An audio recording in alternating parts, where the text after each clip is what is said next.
When I was a little girl, I was kind of disobedient. I didn't pay attention in class, my room was always a mess, and I didn't follow the rules. However, I eventually learned the hard way to obey my mother.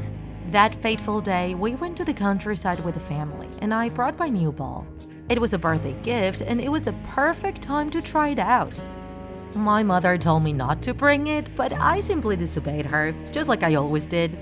I wanted to show it to my cousin, so I hid it in the trunk while they weren't looking. Once we reached the place and my mother saw me take the ball out of the car, she got really mad.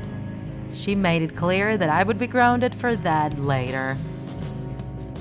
The adults then started to make some food, so my cousin and I decided to play some soccer. We played what is known as field to field. He would kick the ball from his area and I would do the same from mine.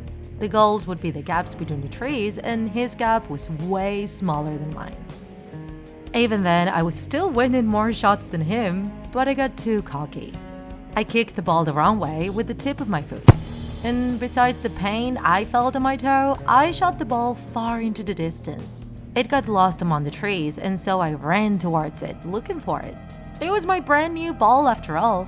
I managed to find it, but at what cost? Without realizing it, I just went across meters and meters of downhill forest land. I had no idea where I was. I got really overwhelmed and I couldn't contain my tears while I cried to my mom for help. Suddenly, I heard a branch cracking behind me. I thought someone had found me.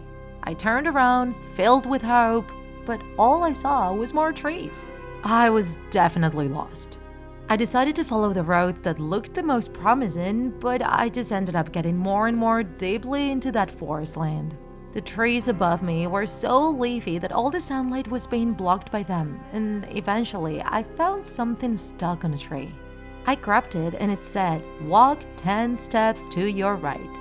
I won't deny it, I got scared. However, I also thought that was a place where people usually got lost and that someone decided to put on signs to help others find an exit. I walked the 10 steps to the right and I found a second note. Walk 15 steps forward.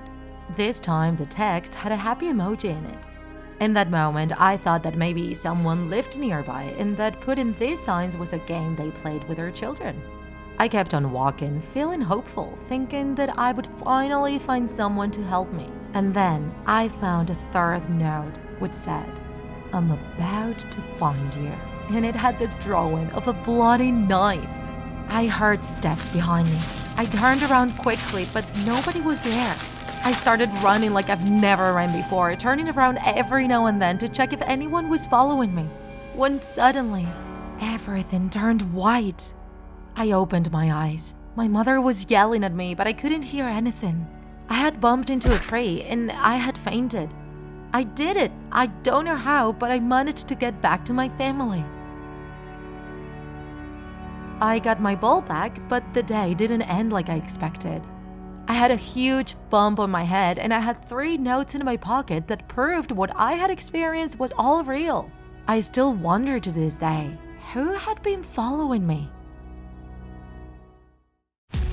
If you enjoyed this video, don't forget to like it. And if you want to see more Draw My Life horror videos, subscribe to our channel. See you in the next episode.